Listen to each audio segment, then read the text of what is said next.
विश्व में अरबों नर नारी हैं। उनके रंग में, रूप में, भाषा में, कृपया शांति बनाए रखेंगे। संप्रदाय में, व्यवस्थापक बंधु थोड़े से व्यवस्था देखेंगे बच्चों की तरफ। बानर बच्चे एक समान। उपासना पद्धति में, दार्शनिक मान्यताओं में बहुत बड़ा अंतर दिखाई देता है, किंतु जीवन का जो लक्ष्य है वो सबका एक है। बाहर दृष्टि जाने पर हमें अंतर ही अंतर दिखाई देता है, किंतु मानव जीवन के अंदर की जो मांग है वो सबकी एक है। हर आदमी दुख से छुटकारा चाहता है, सुख चाहता है, शांति चाहता है, स्वास्थ्य लाभ चाहता है, संपन्नता चाहता है। ये सब की मांग एक है, चाहे वो जिस देश का नागरिक हो। और मनुष्य जो निरंतर आगे बढ़ता चला जा रहा है, जानवर भी आदमी के साथ ही है, किंतु वे जहां थे वहीं तक आज पड़े हुए। पूरे विश्व में आज तक कोई जानवर एक किताब नहीं लिखा, चाहे वो हाथी हो, शेर हो, बाघ हो, मछली हो। शारीरिक क्षमता में तो बहुत ऐसे प्राणी हैं जो आदमी से बहुत आगे हैं, किंतु उनके पास बौद्धिक क्षमता नहीं है। बौद्धिक क्षमता न होने से वे हजारों साल पहले जहां थे आज भी वहीं हैं, किंतु आदमी निरंतर आगे बढ़ता चला जा रहा है। इसका कारण क्या है? आदमी के पास विद्यालय है और जानवरों के पास विद्यालय नहीं है। विद्यालय से ज्ञान प्राप्त करके मनुष्य निरंतर आगे की ओर बढ़ता चला जा रहा है। देखो, आप लोग रामायण पढ़े होंगे, सुने होंगे। महारानी सीता का जब अपहरण होता है, महाराज श्री राम वन वन घूमते हैं, सबसे पूछते हैं और कितना दुख उठाते हैं, कितना परेशान होते हैं। पिछड़ा जमाना था और आज के जमाने में मोबाइल आया है। अगर ये मोबाइल पहले होता तो महारानी सीता कहती, हेलो हेलो रावण पकड़ लिया, जल्दी आ जाओ। तो ये घटना ही नहीं घटने पाती। तो आज का जमाना कितना आगे निकल गया। पिछले जमाने में ये था ही नहीं कुछ साधन। अगर मनुष्य के पास विद्यालय नहीं होता और ये गुरुजनों के द्वारा ज्ञान नहीं प्राप्त करता तो ये आगे नहीं बढ़ पाता। इसलिए हर बच्चों को समय से विद्यालय में जाना चाहिए, पढ़ना चाहिए। एक छात्र से मैं पूछा कि जब तुम विद्यालय जाते हो तो गुरुजी को नमस्ते करते हो कि नहीं? उसने कहा करता हूं। मैंने पूछा क्या करते हो? कहा गुड मॉर्निंग करता। फिर मैंने पूछा जब तुम घर से विद्यालय की ओर जाते हो तो माता पिता को नमस्कार करते हो कि नहीं? उसने कहा नहीं करता हूं। मैंने कहा क्यों? कहा शर्म लगती। मैंने उससे फिर पूछा कि माता पिता तुम्हें भोजन न दें, कपड़े न दें, पुस्तक न दें, फीस न दें तो पढ़ने जाओगे कि नहीं जाओगे? कहे नहीं जाऊंगा।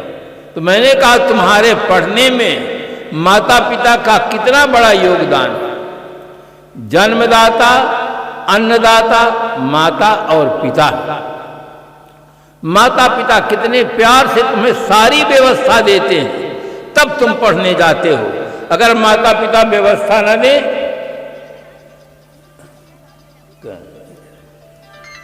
माता पिता व्यवस्था न दें तो तुम पढ़ने नहीं जाते।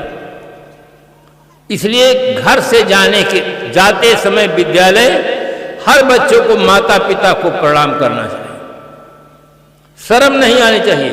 मैंने कहा भगवान राम प्रातः काल उठकर रघुनाथा, मात पिता गुरु नाम ही माथा। भगवान राम शर्म नहीं करते थे, प्रातः काल उठ करके माता पिता को प्रणाम करते थे, गुरु जी को प्रणाम करते थे।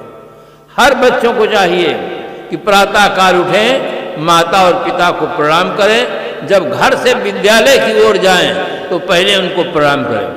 मैं बड़ौदा में था, कई घरों में देखा जब बच्चे तैयार हो जाते थे, बस्ता अपना ले लेते थे झोला, तब माता पिता को पहले प्रणाम करते थे, तब विद्यालय जाते थे, और लौट के आते थे तो भी माता पिता को प्रणाम करते। वे संस्कार उन्हें बचपन में ऐसा मिला। एक वास्तविकता भी है, अगर माता पिता योगदान न दे बच्चे को पढ़ने में तो कोई भी बच्चा विद्यालय नहीं जा सकता है। गुरुजन हमें ज्ञान देते हैं, माता पिता हमें अन्न और धन से सेवा करते हैं, इसलिए दोनों को प्रणाम करना चाहिए। घर में रहो तो माता पिता के अनुशासन में रहो, विद्यालय में जाओ तो गुरुजनों के अनुशासन में रहो। जो बच्चे अनुशासन में रहते हैं वही बच्चे महान बनते हैं। अनुशासन बच्चों को महान बनाता है, इसलिए हर बच्चों को अनुशासित रहना चाहिए, गुरुजनों की आज्ञा का पालन करना चाहिए और आज का काम आज करना चाहिए। बच्चों को पढ़ने की कला आनी चाहिए। जो बच्चे जल्दी सो जाते हैं, जल्दी उठते हैं, दिन भर का मस्तिष्क थका हुआ होता है, जल्दी सो जाओ, प्रातः काल उठो। 4 बजे बच्चों को, पढ़ने वाले बच्चों को जग जाना चाहिए। हाथ मुंह धो करके फिर पढ़ने में लगो, 2-3 घंटा याद करो अच्छी तरह से। शांत वातावरण रहता है, उस समय बच्चे जो याद करते हैं वो दिन भर में नहीं याद कर सकते। वातावरण शांत, मस्तिष्क बिल्कुल ठंडा, अच्छी तरह से अध्ययन करना चाहिए। जो बच्चे ये सोचते हैं कि 100 में 33 नंबर मिल जाएंगे, हम पास हो जाएंगे, ऐसे बच्चे कभी फर्स्ट डिवीजन पास नहीं हो सकते। अपना उद्देश्य महान रखो कि हमें फर्स्ट पास होना है, तब हम परिश्रम करेंगे, श्रम करेंगे, तब हमें योग्यता मिलती है। कुछ बच्चे के अच्छे संस्कार नहीं होते हैं, अंधविश्वासी होते हैं, वे सोचते हैं कि हम क्या अपने परिश्रम से पास हो जाएंगे। अरे जब परीक्षा का समय आ जाएगा तो मंदिर में चले जाएंगे, हनुमान जी से प्रार्थना करते हैं कि हे हनुमान जी हमें फर्स्ट पास कर दे। बच्चों, हनुमान जी में अगर फर्स्ट पास करने की क्षमता होती तो भारत सरकार हर विद्यालय में हनुमान जी को बैठा देती, गुरुजनों को छुट्टी दे देती कि हमारे पास पैसा नहीं है, और हनुमान जी पढ़ा के फर्स्ट पास कर दे। हनुमान जी के जमाने में अंग्रेजी रही ही नहीं, हनुमान जी ABCD का जाने, कैसे फर्स्ट पास कर देंगे। इसलिए ये अंधविश्वास मत रखो कि हम पढ़ करके पढ़ेंगे नहीं तो हनुमान जी हमें फर्स्ट पास करा देंगे। एक घर में माता धार्मिक प्रकृति की थी, वो हनुमान जी की भक्त थी। बच्चा अपना रिजल्ट दिखाया कि माँ देखो मैं फर्स्ट पास हुआ हूं, तो माँ कहने लगी बेटा ये हनुमान जी की कृपा है, तुम फर्स्ट पास हुए, क्योंकि माता हनुमान जी की भक्त थी। उसने कहा तुम फर्स्ट पास हुए, हनुमान जी की कृपा है। बच्चा बड़ा समझदार था कि हनुमान जी तो कभी क्लास लिए ही नहीं, पढ़ाए तो हमारे गुरु जी हैं। माँ खुश हो करके 1 किलो लड्डू दी कि जाओ बेटा हनुमान जी में चढ़ा देना, हनुमान जी की कृपा से तुम फर्स्ट पास हुए। बच्चा 1 किलो लड्डू लिया और गुरु जी के पास पहुंच गया, गुरु जी को चढ़ाया, प्रणाम किया। गुरु जी थोड़ा सा लिए और कहे ले जाओ बेटा घर में बांटना, मित्रों को देना। बेटा वापस आया, माँ पूछने लगी कि बेटा हनुमान जी को चढ़ाए हो? उसने कहा माँ मैं तो गुरु जी को चढ़ाया। माँ दुखी हो गई कि मेरा बेटा पढ़ने में तो तेज है किंतु इसके अंदर धार्मिक संस्कार नहीं है। ये हनुमान जी का भक्त नहीं निकला, मेरी आज्ञा का उल्लंघन किया। माँ और बेटे में अंदर अंदर तनाव पैदा। माँ के व्यवहार को देखकर बेटा दुखी हुआ और जाकर माँ को प्रणाम किया कि माँ जैसा आप कहोगे वैसा ही मैं करूँगा। विद्यालय खुला और माँ जैसे प्रसन्नता से बच्चे को भोजन देती, बच्चा भोजन करके हनुमान मंदिर में जाता। जय हनुमान ज्ञान गुण सागर, जय कपीस तिहुँ लोक उजागर पाठ करता, हनुमान जी की आरती करता और विद्यालय में केवल हाजिरी भर देता। और जब परीक्षा का समय आया सब में 0 नंबर पाया। अब जब हम 0 नंबर पाया, माँ को रिजल्ट दिखाया कि माँ देख लो, पुजारी जी से जाकर पूछ लो, हनुमान जी से जाकर पूछ लो। रोज हनुमान जी की मैं आरती करता रहा, हनुमान चालीसा पाठ करता रहा। अब मैं नहीं जानता हूं कि ये किसकी कृपा से ये 0 नंबर आया। माँ विचार करने लगी कि अगर ऐसा ही मेरा बेटा रहा तो ये आगे नहीं बढ़ पाएगा। तब कहने लगी तुम गुरु जी के पास जाओ, वहां पढ़ो। ये आदमी घोर अंधविश्वास का शिकार है, उसे सही समझ नहीं है। सच्ची समझ मिलती है संतों की संगत से। सदगुरु कबीर साहब ने कहा, संगत कीजिए साधु की, हरें और की व्याध, ओछी संगत क्रूर की, आठों पहर उपाद। अच्छे आदमी का संग करो। साधु मतलब गुड मैन, अच्छा आदमी, जिसके विचार और कर्म दोनों ठीक हों, उसे साधु कहते हैं। संतों की संगत से अच्छी बुद्धि मिलती है, सत्य का बोध मिलता है, जीवन जीने की कला मिलती है। जीवन को हम कैसे सुंदर बनाएं, जीवन को कैसे ठीक बनाएं, तब बोध होता है। एक मास्टर साहब थे, उनके परिवार में संत आते थे।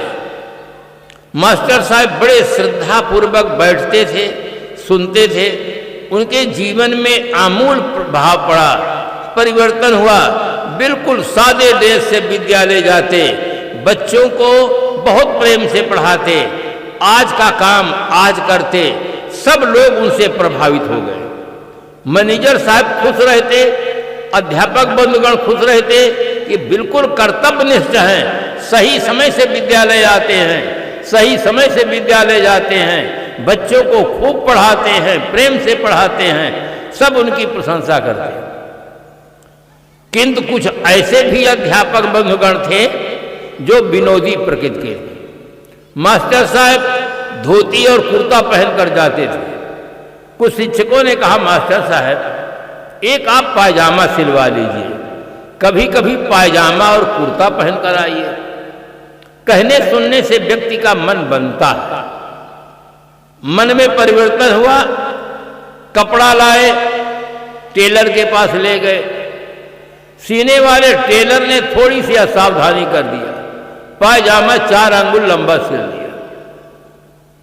मास्टर साहब स्नान करके जब बाथरूम में पायजामा को ले गए पहने और चले, तो उन्हें ऐसा लगा कि झाड़ू लगाने की जरूरत नहीं रहेगी, जहां जाएंगे झाड़ू लगता जाएगा। कभी पायजामा पहने भी नहीं थे, मारे संकोच के पायजामा को उतार दिए। उनका परिवार छोटा था, छोटा परिवार सुखी परिवार। बहुत ध्यान देंगे, बहु संतान बहु संताप, कम संतान कम संताप, और ना संतान ना संताप। जितनी संतानें बढ़ेंगी उतना शोक बढ़ेगा, चिंता बढ़ेगी, विद्यालय बढ़ेंगे, अस्पताल बढ़ेंगे, जमीन के लिए होगा। अधिक संतान होने से केवल समस्याएं ही समस्याएं की वृद्धि होती है। परिवार उनका छोटा था, परिवार में कुल 4 सदस्य थे, मां, बहन, पत्नी और स्वयं। 4 सदस्य थे। सबसे पहले मास्टर साहब मां के पास जाते हैं, मां से निवेदन करते हैं प्रणाम करके कि मां एक पायजामा सिलवाया हूं, 4 अंगुल लंबा हो गया है, काट करके सिल के रख दिया। मां ममता की मूर्ति होती है, अपनी विवस्था बताती है, बेटा आंखें कमजोर हो गई, नहीं मैं काम कर देती।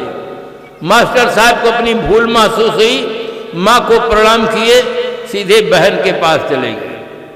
बहन से उन्होंने कहा कि पायजामा सिलवाया हूं, 4 अंगुल लंबा हो गया है, नाप करके काट करके सिल के रख देना। बहन बहुत बड़ी बात कह देती है कि जब आप वेतन पाते हो तो किसी और के हाथ में देते हो, और काम कराना होता तो मेरे पास आते हो, जाओ मैं आपका काम नहीं करूंगा। बात से बात उलझ जाती है, बात से बात सुलझ जाती है, बात से विश्वास जन्म लेते हैं, बात से आस झुलस जाती है। हर बात हर किसी से कही नहीं जाती, हर बात हर किसी से सही नहीं जाती। गुजारने को जिंदगी गुजर जाती है अकेली, मगर हर किसी को किसी के बिना रही नहीं जाती। बात में बड़ी विलक्षण शक्ति होती है, बात से बात एकदम सुलझ जाती है और बात से बात उलझ जाती है। बहन ने बहुत बड़ी बात कर दी कि जब वेतन पाते हैं तो किसी और के हाथ में देते हैं, और काम कराना होता तो मेरे पास आते हैं, जाओ मैं आपका काम नहीं करूं। उनको संकेत मिल गया।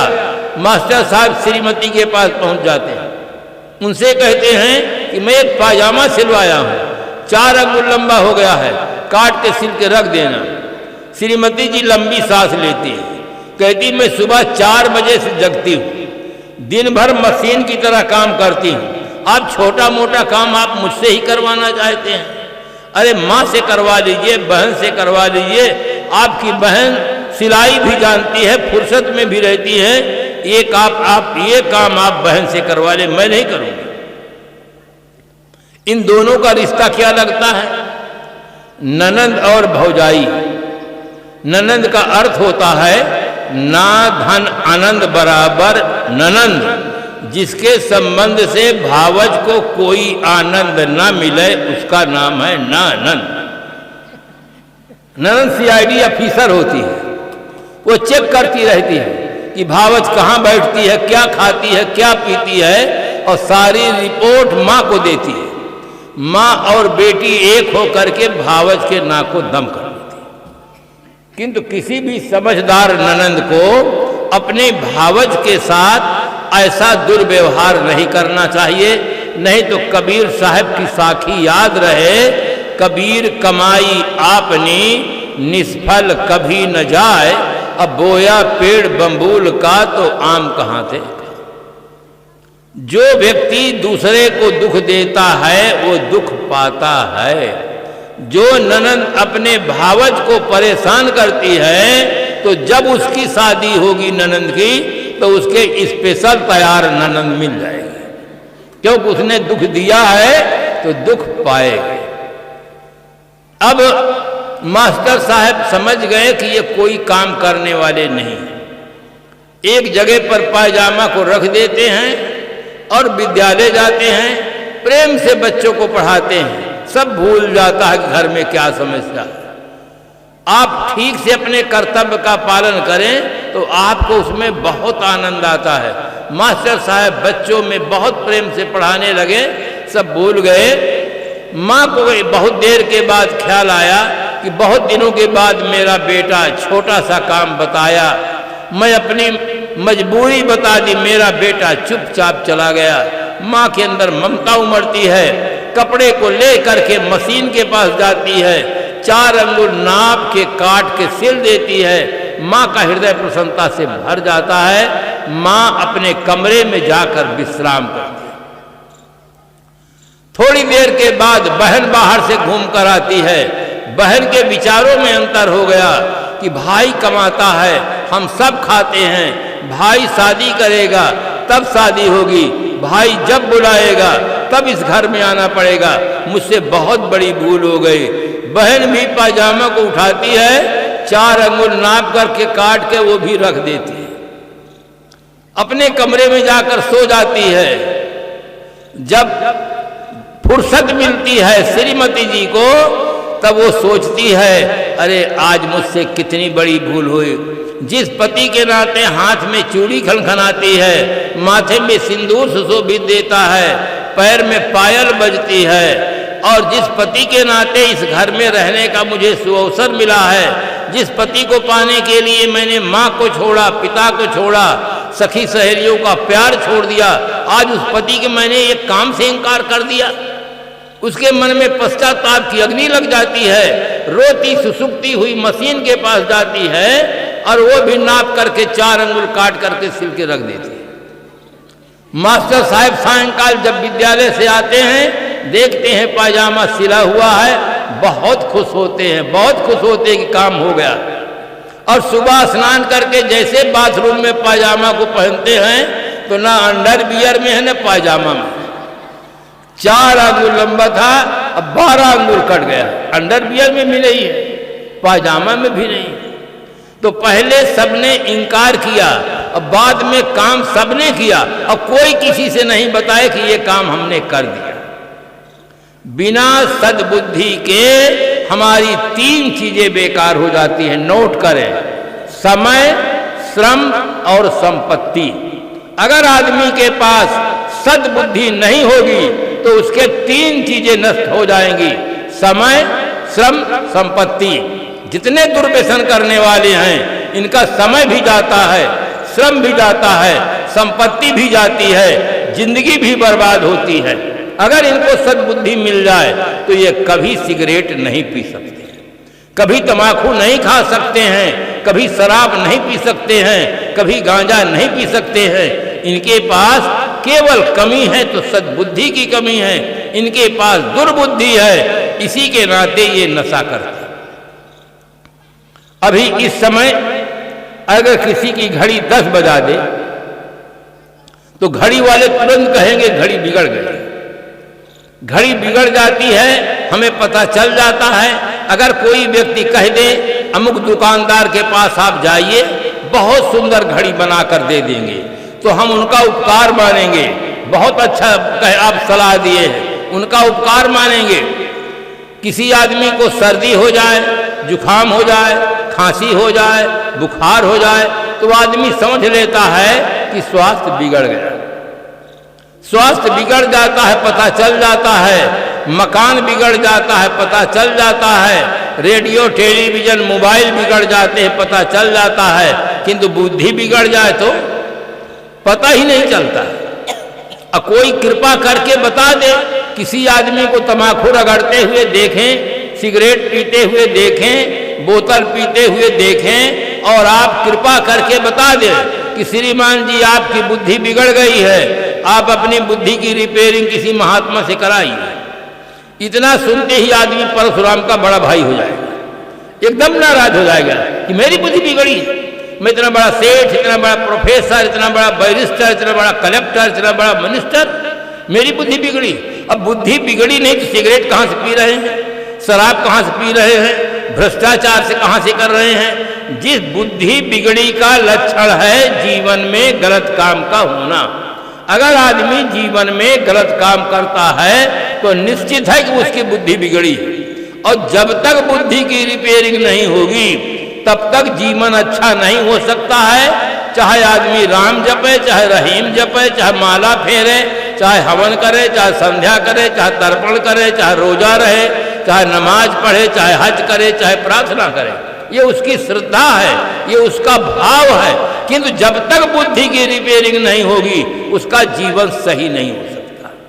कितने पुजारियों को आप देखते हैं बड़े श्रद्धा से, भाव से भगवान की पूजा करते हैं, किंतु जैसे बाहर आते हैं तम्बाकू रगड़ना शुरू करते हैं, तम्बाकू तक नहीं छूटती। और क्या छूटेगा? जब तक आदमी की बुद्धि ठीक नहीं होगी तब तक उसका जीवन ठीक नहीं हो सकता है।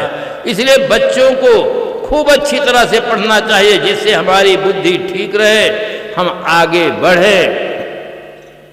बच्चे, एक विद्यालय था, उसमें निरीक्षक महोदय को आना था।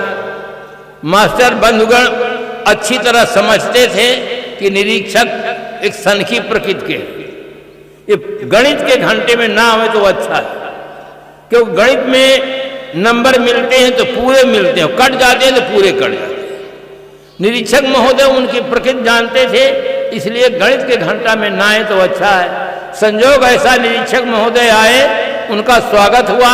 स्वागत के पश्चात जैसे क्लास में जाते हैं, संजोग से गणित का ही घंटा चल रहा था। निरीक्षक महोदय ने प्रश्न किया, बच्चों प्रश्न लिखो।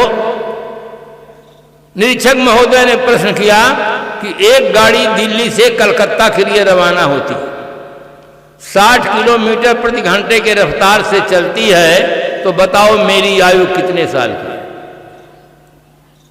प्रश्न को सुनकर के बच्चे मौन, बच्चे शिक्षक भी सब मौन हो गए कि आज अब विद्यालय का रिजल्ट खराब हो जाएगा। कोई बच्चा उत्तर नहीं देगा, हम ही उत्तर नहीं देंगे, बच्चा क्या उत्तर देगा? एक गाड़ी दिल्ली से कलकत्ता के लिए रवाना होती है, 60 किलोमीटर प्रति घंटा के रफ्तार से चलती है, तो बताओ मेरी आयु कितने साल की है? कोई प्रश्न। थोड़ी देर तक वातावरण शांत रहा। उसके बाद एक बच्चा उठकर खड़ा हुआ, गुरुजी मैं बताऊं? गुरुजी इशारा किए कि बैठ जाओ। हम नहीं बताएंगे, तुम क्या बताओ। शांत रहो। थोड़ी देर तक फिर शांत रहे। फिर वो बच्चा उठकर खड़ा हुआ, गुरुजी मैं बताऊं? गुरुजी ने सोचा इसके अंदर क्या हो गया है। हम हिम्मत नहीं करते हैं कुछ कहने के लिए, इसके अंदर कोई भाव है। गुरुजी ने कहा अच्छा खड़े हो। खड़ा हुआ। उसने कहा निरीक्षक महोदय की आयु 40 साल की है। निरीक्षक महोदय भी आश्चर्य में डूब गए कि सचमुच मेरी आयु कैसे निकाल लिया इच्छा। उसने कहा तुम्हारा उत्तर सही, अपना फार्मूला बताओ, किस विधि से तुमने उत्तर निकाला है? उत्तर तुम्हारा सही है, फार्मूला बताओ। उसने कहा मेरा एक भाई है, वो आधा पागल है, उसकी आयु 20 साल की है। चूंकि आप पूरे पागल हैं, इसलिए 20 गुणे 2 बराबर 40। मेरा उत्तर भी सही है, फार्मूला भी सही है। तो इस प्रकार से बंधुओं, जो बच्चे तेज होते हैं वो कहीं ना कहीं ढंग से उत्तर निकालते हैं। बच्चों को पढ़ने में आलस्य नहीं होना चाहिए। आलसी विद्यार्थी नंबर 1 विद्यार्थी नहीं हो सकता। आलस्य सबसे बड़ा शत्रु है। विद्या सबसे बड़ा धन है। विद्या प्राप्त करके व्यक्ति स्वदेश विदेश जाता है, वहां सम्मान पाता है। न इसे कोई चुरा सकता है, न इसे कोई बटा सकता है, न कोई इसे छीन सकता है। विद्या सबसे अमूल्य धन है। इसलिए बच्चों को खूब पढ़ना चाहिए और पढ़ करके अच्छी तरह से समाज की सेवा करनी चाहिए। बच्चों पढ़ने से आज बौद्धिक विकास बढ़ रहा है। बच्चे हमारे योग्य। छोटे छोटे बच्चे मोबाइल चलाते हैं, छोटे छोटे बच्चे सब ट्वीट करते हैं। देखकर आश्चर्य होता है कि नन्हे मुन्ने बिल्कुल छोटे बच्चे हैं, इनके अंदर कैसे ही का संस्कार जागृत हो गया। आज के बच्चे बहुत तेज हो रहे हैं, बौद्धिक विकास बढ़ रहा है, किंतु नैतिक विकास नहीं बढ़ता। शिक्षा में कुछ कमियां हैं। बौद्धिक विकास बढ़ता है, नैतिक विकास नहीं बढ़ता। और जीवन में दोनों विकास की बहुत बड़ी आवश्यकता है। केवल गेहूं से भूख मिट सकती नहीं, गुलाब पर ही नजर टिक सकती नहीं है। दोनों की जरूरत इंसान के लिए। एक चक्का से गाड़ी चल सकती नहीं। गेहूं भौतिकता का प्रतीक है, गुलाब आध्यात्मिकता का प्रतीक है। जीवन में बौद्धिक विकास के साथ साथ नैतिक विकास का होना बहुत जरूरी है। धन बल, जन बल, बुद्धि अपार और सदाचार बिन सब बेकार। आदमी के पास चाहे जितना धन हो, चाहे जितना बड़ा परिवार हो, चाहे जितनी बड़ी बुद्धि हो, अगर उसके जीवन में सदाचार नहीं है तो सब बेकार है। सदाचार के अभाव में आज देखो करोड़पति, अरबपति, खरबपति सेंट्रल जेल में पड़े हुए। जीवन में good character is the main foundation of life. सदाचार जीवन का प्रधान स्तंभ है। हर बच्चों के जीवन में आचार का बहुत शुद्ध होना बहुत जरूरी है। और इस तरफ बच्चों को ध्यान देना चाहिए कि हम पढ़ करके एक अच्छे इंसान बनेंगे। शिक्षा में वो तत्व होना चाहिए जिससे बच्चे पढ़ करके राष्ट्र के लिए एक अच्छे नागरिक बन सके। बच्चे पढ़ करके मास्टर बन सकते हैं, डॉक्टर बन सकते हैं, वकील बन सकते हैं, कलेक्टर बन सकते हैं, किंतु अगर उनका आचरण अच्छा नहीं है तो वो अच्छे आदमी नहीं कहला सकते। हमारे यहाँ यूपी में एक कार्यक्रम था, उसमें एक कलेक्टर महोदय आए थे और जैसे मंच पर बैठे तुरंत सिगरेट जला लिए थे। हमारे एक संत गए और तुरंत बताया कि साहब ये संतों का समाज है, यहाँ धूम्रपान वर्जित है। समझदार थे, तुरंत बाहर फेंक दिए। पढ़ करके आप अगर बौद्धिक विकास बढ़ता है तो किसी पद पर आप काम तो कर सकते हैं, किंतु अच्छे आदमी नहीं हो सकते। अच्छे आदमी होने के लिए सारे चारित्रिक दोष छोड़ना होगा, आपका चरित्र उज्जवल होगा, तभी आप अच्छे आदमी बन सकते हैं। शिक्षा में नैतिक विकास की व्यवस्था होनी चाहिए। मैं एक विद्यालय में गया, शिक्षक महोदय से पूछा कि आप कौन हैं। बच्चे ध्यान से सुने। मैं पूछा कि आप कौन हैं, उन्होंने कहा कि हम मास्टर। मैंने कहा पढ़ करके आप मास्टर बने हैं, पढ़ने के पहले आप थे कि नहीं?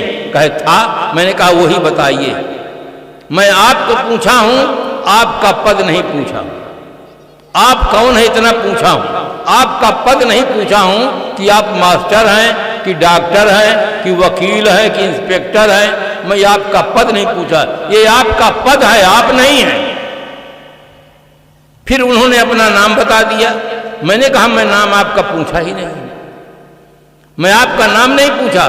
किसी छात्र से आप पूछें तुम किस जिला के रहने वाले हो और छात्र उत्तर दे मैं भारत का नागरिक, तो क्या उत्तर सही होगी?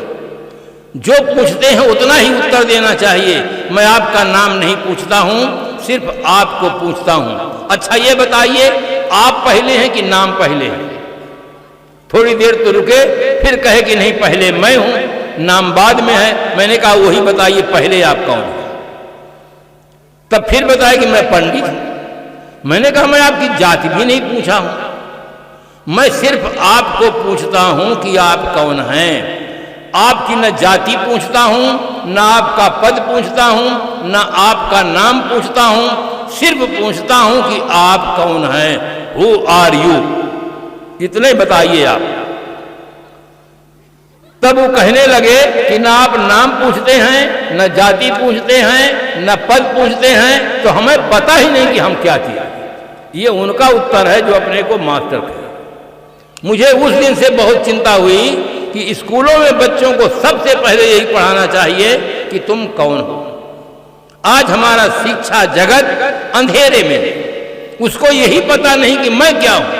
उसको पता है सूर्य क्या है, चंद्रमा क्या है, तारागण क्या है, वायुमंडल क्या है, अमेरिका कहाँ है, रूस कहाँ है, सब पता है, कि वो अपने को पता नहीं कि मैं क्या चाहिए। दीपक तले अंधेरा। शिक्षा में एक बहुत बड़ी कमी है। कोई आदमी शकल से बहुत सुंदर हो और उसके शरीर से चेतना हट जाए तो उसका क्या महत्व होगा? कोई महत्व नहीं होगा। उसको तो लोग जला देंगे या जमीन के नीचे दफना देंगे या पानी में छोड़ देंगे। इसी प्रकार से आज हमारी शिक्षा क्षेत्र में ये बहुत बड़ी कमी है कि बच्चे हमारे नहीं जान पाते कि मैं कौन हूं। पूरा जीवन बीत जाता है, अपने को नहीं जान पाते कि मैं क्या हूं। पहली शिक्षा होनी चाहिए, पढ़ने वाला कौन है, पढ़ाने वाला कौन है, ये पहले पढ़ाया जाना चाहिए। दूसरी बात, बच्चों को अच्छे संस्कार देना चाहिए। अगर बच्चों को अच्छे संस्कार मिल जाए तो ये बच्चे राष्ट्र के भाग विधाता बन सकते हैं, माता पिता का नाम उजागर कर सकते हैं। आज हम शहरों में देखते हैं जो लोग शिक्षाविद हैं, अच्छी शिक्षा प्राप्त किए हैं, उच्च शिक्षा प्राप्त किए हैं, तो अपने माता पिता को वृद्धाश्रम में भेज रहे हैं। उनका नारा है हम दो हमारे दो, माता पिता को वृद्धाश्रम में दो। माता पिता को देखना नहीं चाहते, घर में उनकी सेवा नहीं करना चाहते, उनके लिए पैसा दे देते हैं। वहाँ पैसा देते हैं। एक व्यक्ति खूब प्रशंसा कर रहा था कि मैंने अपने माता पिता को ऐसे वृद्धाश्रम में भेजा हूँ जहाँ टीवी देखने को मिलता है, अच्छा से अच्छा भोजन मिलता है, नौकर काम करने वाले मिलते हैं। महात्मा चुपचाप सुनते रहे। जब वो बताना बंद कर दिया, प्रशंसा करना बंद कर दिया, महात्मा ने कहा आपके माता पिता ने एक बहुत बड़ी भूल की। वो चौंका कि महाराज माता पिता ने मेरी क्या भूल की है? कहा जिस दिन तुम पैदा हुए थे तुमको अनाथालय में भेज देते तो आज उन्हें अपना घर छोड़ करके नहीं जाना पड़ता। यही बहुत बड़ी भूल थी। कितनी दुख की बात है, जिस माँ ने पिता ने प्यार से पाला पोसा पढ़ाया लिखाया शादी की, सारी संपत्ति आपको दे दिया, उन माता पिता को वृद्धाश्रम में तुम भेज रहे हो, उनकी सेवा नहीं कर रहे हो। कल तुम्हारे बच्चे क्या नारा लगाएंगे? यही नारा तुमको भी देंगे, यही से तुम भी वृद्धाश्रम में जाओगे। इसलिए इसमें सोचने की जरूरत है, परिवर्तन की जरूरत है। ये बच्चे हमारे अच्छे संस्कारी बने, मातृभक्त बने, पितृभक्त बने, देशभक्त बने। जिस देश में हम रह रहे हैं, सांस ले रहे हैं, भोजन पा रहे हैं, सारी सुविधाएं ले रहे हैं, उस देश के प्रति हर बच्चा वफादार रहे, हर व्यक्ति वफादार रहे, देशभक्ति भी बच्चों में भरे। इस प्रकार से बच्चों के अंदर एक अच्छे संस्कार हो। ये संस्कारी बच्चे अच्छे निकलते हैं, और जिन्हें संस्कार नहीं रहता वो बच्चे कैसे निकलते हैं? एक आज के युग में शिक्षा है। लड़के लड़कियां एक विद्यालय में पढ़ते हैं, ऊंचे क्लासों में जाकर। पढ़ने वाला छात्र था, उसने कॉलेज का छात्र था, कॉलेज में पढ़ने वाली छात्रा के साथ लव मैरिज कर लिया। जब लव मैरिज कर लिया तो उसकी माँ पूछती है, बेटा ये कौन है तुम्हारे साथ आई है? उसने कहा ये आपकी बहू है। एक ही बेटा था, माँ सोची थी कि मैं बहुत अच्छी ढंग से शादी करूंगी, अपने मन से करूंगी, क्योंकि बेटा शादी करके ला दिया। सास पुराने जमाने की थी, बिल्कुल पैसेंजर गाड़ी, और सास अब बहू रानी सुपर फास्ट थी। दोनों के विचारों में जमीन आसमान का अंतर था। सास समझाती कि देखो हमारे घर की मर्यादा है, सिर में कपड़ा रखो, धीरे से बोलो, मर्यादा से उठो, मर्यादा से चलो। बहू रानी तुरंत उत्तर देती कि माँ आपका जमाना बैलगाड़ी का था, हमारा जमाना रॉकेट का है, सब आप ही नहीं जानती, मैं भी जानती हूं, कह के टाल देती। इस प्रकार तिरस्कार करती। बहू रानी जब रात्रि में पति को अकेले पाती तो कान में तेल डालना शुरू करती कि आपकी माँ तो मेरे पीछे पड़ गई है, जब देखो तो मुझे उपदेश करती रहती है, ऐसा लगता है आपकी माँ सब जानती है, मैं कुछ भी नहीं जानती, इतनी पढ़ी हूं, इतनी योग्य हूं, मुझे हरदम उपदेश करती है। सुनते सुनते बच्चे के मन में थोड़ा सा रोष आया, जोश आया, और जिस आदमी के मन में जोश आ जाता है वो होश खो बैठता है, मां को डांटने के लिए चलता है। संजोग था मां मकान के अंदर थी और पिताजी दरवाजे के बाहर मिल गए। जैसे पिताजी मिल जाते हैं वो अपने को नहीं संभाल पाया और कहा, पिताजी अपनी वाइफ को समझा दो कि हमारी वाइफ से न लड़े। बंधुओं, जिस देश का नौजवान, जिस देश का शिक्षित व्यक्ति मां को मां न कह पाता हो, उस शिक्षा का क्या मूल्य? सबसे बड़ा उपकार मां का होता है। मां कितने प्यार से पालन पोषण करके बड़ा बना देती है, योग बना देती है। और उस देश का नौजवान अगर मां को मां न कह पाता हो, कहता हो पिताजी अपनी पत्नी को समझा दो कि हमारी पत्नी से न लड़े। शिक्षा में उत्तर तो होना चाहिए, जिससे बच्चे राष्ट्र के लिए एक अच्छे नागरिक बन सके, परिवार के लिए एक अच्छे सदस्य बन सके। केवल बौद्धिक विकास बढ़ जाएगा और नैतिक विकास नहीं बढ़ेगा तो दशा क्या होगी? एक पैर किसी आदमी का बहुत आगे हो जाए, दूसरा पैर बहुत पीछे रहे, चलेगा तो गिर जाएगा, ठीक से चल नहीं सकता है। इसी प्रकार की स्थिति हो रही है। आज आवश्यकता है शिक्षा में बौद्धिक विकास के साथ साथ नैतिक विकास हो। आज का जमाना बहुत अच्छा आया। पुराने जमाने में बहुत गलत लेखकों ने लिख दिया, स्त्री शूद्रो न धीयताम, स्त्री और शूद्र को नहीं पढ़ना चाहिए, बहुत गलत लिखा गया है। इससे हमारे देश का बहुत बड़ा पतन हुआ है।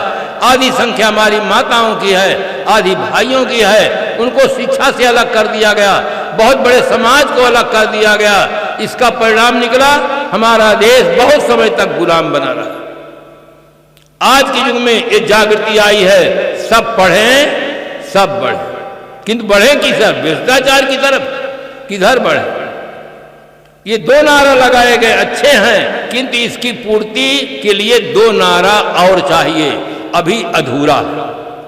सब पढ़ें सब बढ़ें, इसके साथ दो नारा और चाहिए, सब सदाचारी बने, सब आत्मज्ञानी बने। अगर सब सदाचारी बन जाएं तो अपहरण समाप्त हो सकता है, बलात्कार समाप्त हो सकता है, अवैध संतानें समाप्त हो सकती हैं, दुर्व्यसन की समस्या समाप्त हो सकती है, आतंकवाद की समस्या समाप्त हो सकती है, अगर सब सदाचारी बने तो। तीसरी बात है सब आत्मज्ञानी बने। अगर सब व्यक्ति आत्मज्ञानी बन जाए तो आज जो आदमी माटी, गोबर, पीतर, पाथर पूजता है और तमाम नवग्रह में ग्रह शांति, दुनिया का जो अंधविश्वास भरा हुआ है, सारा अंधविश्वास समाप्त हो सकता है अगर बच्चों के अंदर आत्मज्ञान आ जाए और बच्चे सदाचारी निकल जाए तो देश का एक नया पहलू उत्पन्न हो सकता है, नई जागृत पैदा हो सकती है। आज के युग में वैचारिक क्रांति की बहुत बड़ी आवश्यकता है। हर वैचारिक क्रांति एक ऐसी क्रांति है, उस सुधरे व्यक्ति, समाज, व्यक्ति से उसका असर राष्ट्र पर हो, जाग उठे जन जन का मानस, ऐसी जागृत घर घर हो। घर घर एक ऐसी जागृति की आवश्यकता है। हर व्यक्ति, हर घर में नियम होना चाहिए कि न हम जहर खाएंगे न जहर देंगे। कोई व्यक्ति हमारे घर में आता है उसे तंबाकू मत दो, बीड़ी मत दो, बोतल मत दो। हमारा जीवन निर्विषय होना चाहिए, व्यसन मुक्त हमारा समाज होना चाहिए। हर बच्चों के अंदर भाव भरो कि शाकाहारी बनो। आज बच्चे कहते हैं संडे हो या मंडे रोज खाओ। अब सब विटामिन अंडा में पहुंच गया। अंडा में, अंडा खाने से ताकत आती है। अंडा में कोलेस्ट्रॉल होता है जो तमाम तरह की बीमारियों को जन्म देता है। अंडा देखो आपके गांव में भैंसा नहीं खाता है, सांड अंडा नहीं खाता है, हाथी अंडा नहीं खाता, घोड़ा अंडा नहीं खाता। अंडा खाने वाले से लड़ा कर देखो कौन हारता है कौन जीतता है। अगर हाथी एक पैर रख देगा तो अंडा खाने वाला खींच कह के रह जाएगा, खत्म हो जाएगा। अब अंडा पैदा कहां से होता है? मुर्गी से। इतना बड़ा पत्थर लो, मारो मुर्गी टन गणेश, उसमें ताकत कहां से आ गई? कितना भ्रम फैलाया जा रहा है कि अंडा में बहुत ताकत होती है। बच्चों को अंडा नहीं खाना चाहिए। बच्चों को दूध पिए, पौष्टिक आहार लें, व्यायाम करें, संयम से जिए, ताकत वाले बने, अच्छे राष्ट्र के लिए एक अच्छे नागरिक बने। इस प्रकार से बच्चों को शाकाहारी बनाएं, व्यसन मुक्त बनाएं, मातृभक्त, पितृभक्त बनाएं, राष्ट्रभक्त बनाएं। इस प्रकार से वैचारिक एक क्रांति की बहुत बड़ी आवश्यकता है। ये बच्चे हमारे अगर इनको ठीक से पढ़ा दिया जाए, ठीक से बता दिया जाए तो बच्चों के संस्कार अमिट हो जाते हैं। मैं मिलिट्री कैंप में गया यूपी में, वहां बिहार के लोग थे। उन्होंने बताया कि साहब हमारे यहाँ मिलिट्री विभाग में सप्ताह में 2 दिन मांस मिलता है, किंतु हम लोग कभी मांस नहीं खाते हैं। मांस जो नहीं खाता है उसको दूध मिलता है। हम लोग दूध पीते हैं, नौकरी करते हैं, किंतु अपने जीवन का जो हमारा कर्तव्य है उसको हम निभाते हैं। वो बचपन से माता पिता के अंदर अच्छे संस्कार मिल गए हैं कि मिलिट्री डिपार्टमेंट में हो करके भी मांस नहीं खाते हैं, शराब नहीं पीते हैं, उनको दूध पीते हैं। तो ये बच्चे बड़े अच्छे होते हैं, इनको हमें अच्छे संस्कार देने की जरूरत है। यदि बच्चों को अच्छे संस्कार मिल जाता है तो बच्चे बहुत योग्य निकलते हैं। तो इस प्रकार से जीवन में क्रांति की आवश्यकता है।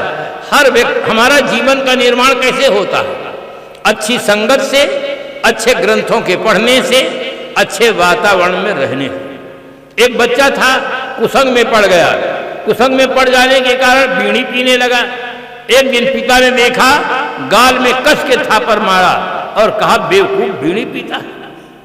बच्चे की आदत अभी नई नई थी, उसकी आदत छूट गई। पिता कुसंग में पड़ गया।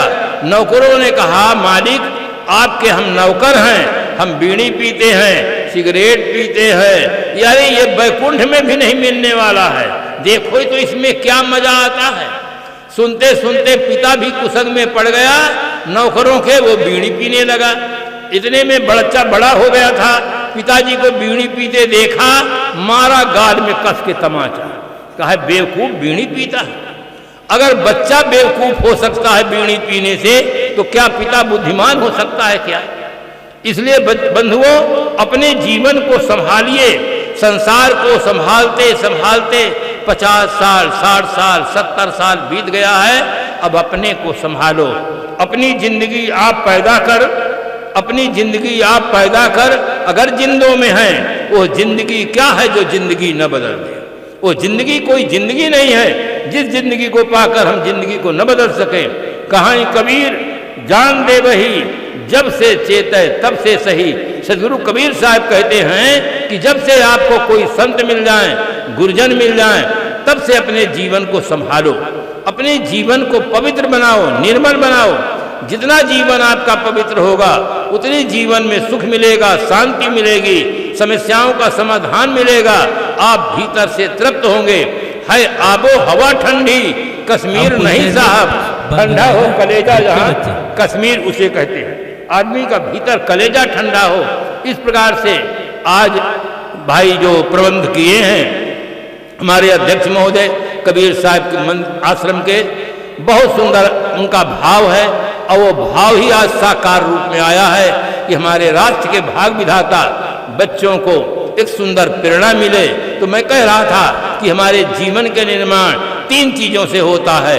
अच्छी संगत करें, अच्छे ग्रंथों को पढ़ें, अच्छे वातावरण में रहें जिससे आपका जीवन अच्छी तरह से बने। आप जहाँ रहें सुखी रहें, माता पिता का गौरव बढ़ाएं, देश का गौरव बढ़ाएं। इन शुभकामनाओं के साथ अपनी वाणी को विराम देते हैं। कार्यक्रम के आयोजकों को, श्रोता बंधुओं को, शिक्षकों को, गुरुजनों को बहुत बहुत धन्यवाद। इस प्रकार से बच्चों को सुंदर प्रेरणा मिलती रहे।